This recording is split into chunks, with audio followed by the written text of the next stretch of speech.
Three must-have supplements for perimenopause.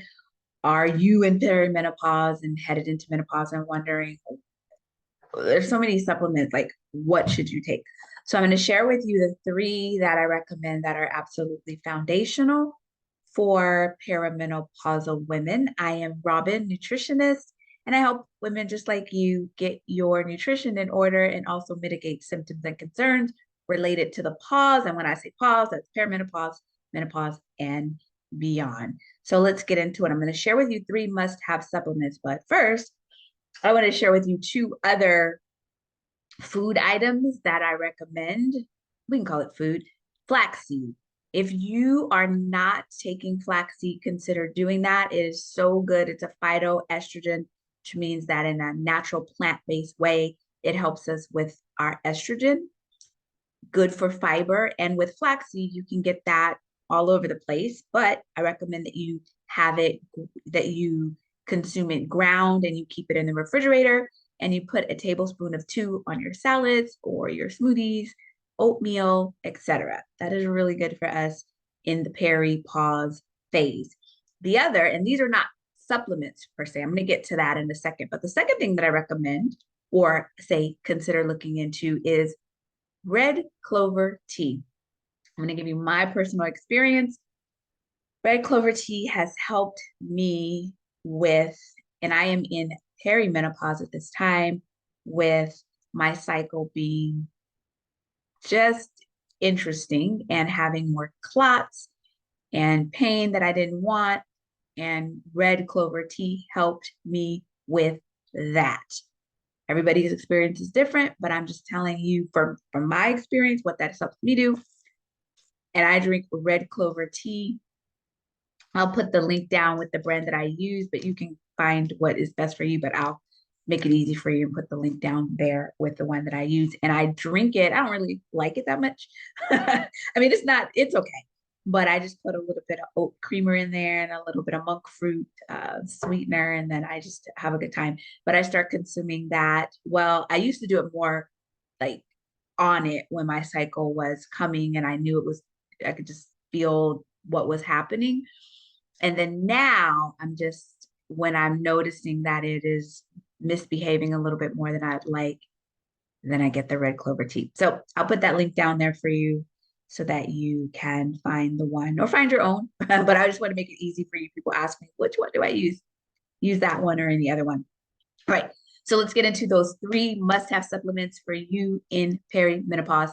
Number one, D3 with K2, not just D3, but with the K2, because that K helps us with our bones. It helps us get the calcium into where it needs to be, and they work synergistically together. So when you're taking D without the K, in so many ways, you're doing yourself a disservice. However, if you're taking a blood thinning medication or you're on dialysis, then you got to be careful with the K and connect with your provider about that. But otherwise, D3 and K2 are buddies and they go together. And that helps us with our moods, not just our bones, our mood, our gut, insulin resistance, like everything that we need help with in this space.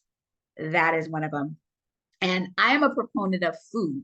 So I don't like just, oh, just take this or take that. I want you to know that D is in the sun, and that's good. Go get you some. But depending on the time of the year, you may not can get the sun. And again, that's one of those supplements. Food wise, you can find vitamin D in mushrooms and egg yolks and salmon, but it doesn't move the needle. So that's one of those supplementations that are so important for us. So D3K2, I'm going to put the information in the down bar about Necessary Nutrition's D3K2. The second one is magnesium. Now, let me just say this. You can definitely get magnesium from food, and you can definitely, and it is recommended that you boost up your foods with magnesium. All right.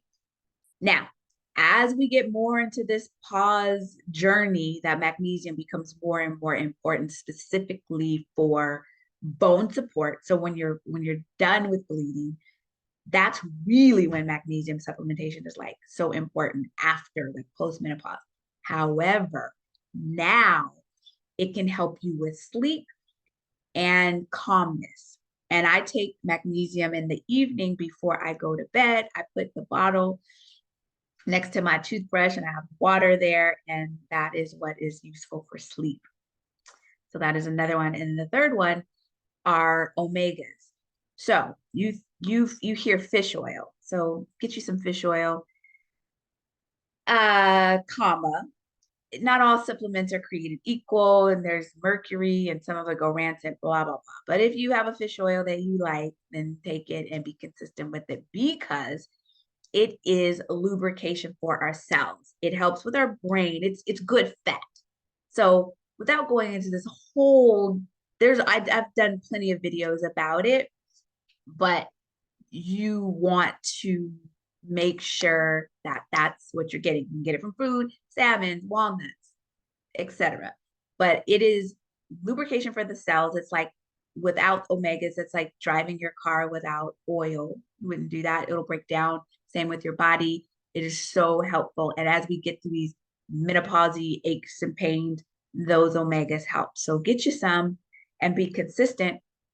I use plant-based omega blend from a company called Juice Plus. Necessary Nutrition doesn't make those, but those, the ones that we use, are phenomenal, like so phenomenal. And if I had my wits about me, I would show you guys that I take them and I chew them. No fish because it uses algae, so it's all plant-based.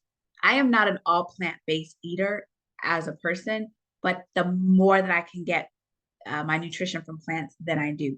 So those plant-based omegas are good. And I recommend them to you. I take them, and this is a sidebar, but you can also take those omegas. And if I were thinking about it, I would have had them here. You can put them on burns. It helps your skin. So you can put them on topically, but internally as well. Those can be a game changer, those omegas. So those are the three. And you might have questions. What about probiotic? What about B12? What about those three that I mentioned are the standard, the foundational three. And then all the other ones are situational, meaning that is your B12 low? Are you having gut challenges? Are you taking antibiotics? Therefore, you need a probiotic. There's more that goes into then what's next. But the foundation are the three, D3K2, magnesium, and the omegas. Those are the three from my nutrition expertise for 16 years. Those are the ones that will help us with this pause stage of our lives. And that's all I have to say about that. All right, so I will put the information below so that you know where to get what I mentioned should you desire. Necessary Nutrition would love to be your vitamin D supplier.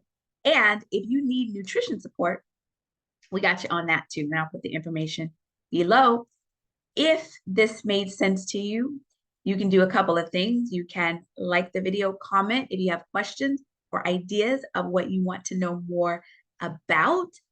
And if this video spoke to you and you just want to send this nutritionist a cup of herbal tea, you can do that too. I always accept herbal tea, and there's a link that you can bless me with a cup of herbal tea, and I will drink it and I will think of you and I will love you, and I'm sending you love and blessings for that in advance. I think that's it. All right, I will see you soon. Eat well, be well, and think well. This is Robin, nutritionist from Necessary Nutrition. Until we meet again, take care.